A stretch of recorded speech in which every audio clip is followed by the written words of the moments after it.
Says if you draw all the businesses out, that makes poverty, which makes more crime, which is going to be violent crime and non-violent crime, but it makes more crime. It's just destroying the community.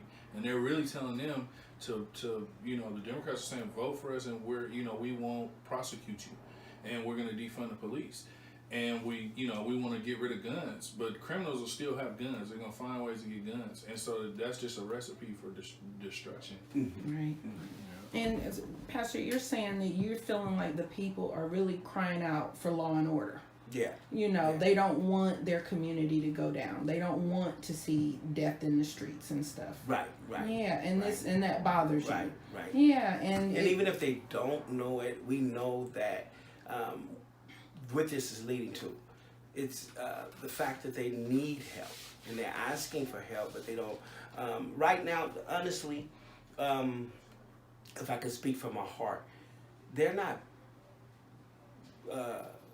concerned about Black Lives Matter movement, because what's happening to them right now, they're trying to survive every day, and they're addicted and caught up in a drug.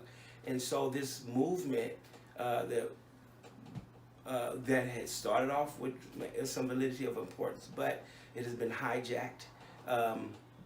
And other things, other agendas, other things are happening, and it's not really focusing on the need in our communities. Now, I have buried 3 brothers from violence in our community, 3 of my brother-in-laws. Then I have also lost numerous amount of friends in our community, right?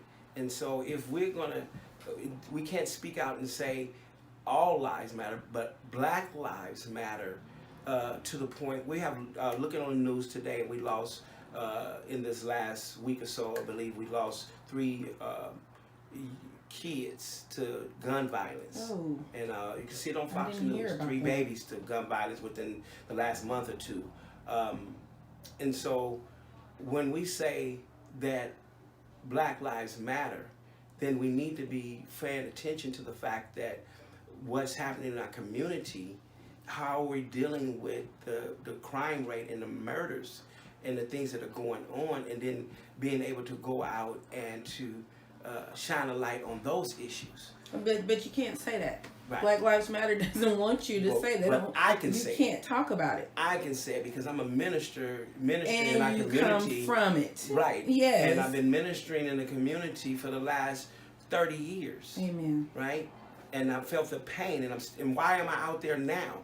Passing out. Now, we actually not just passing out food, we're passing out PPE. Yes. So that they can, and bringing awareness to them so they can have safety, because we know what's happening in those communities, that they are in the high rate that is happening in our urban communities right now. Right. If you look at it, you said Fox News reported the 3 children, but it's probably more than that. And if you think about it, the other news stations that are saying Black Lives Matter and pushing Black Lives Matter, they're not reporting the kids being shot. They not. They don't want. That's not part of the narrative. Right. So they're not showing that. Right. And they're also in support of Planned Parenthood, which is completely again. That's killing millions of black babies. So the point is, put it all on the table. Right. Don't right, leave none of Pastor. it off. We know. This is my skin color. I know we matter. You gotta tell me we don't matter. We all matter, but just shining light on that. That from that perspective, then we matter to the point we're getting in our communities and stopping the mass murdering and killing that's going on in our communities by getting out there, shining the love of God, giving the message of Christ, the message of hope.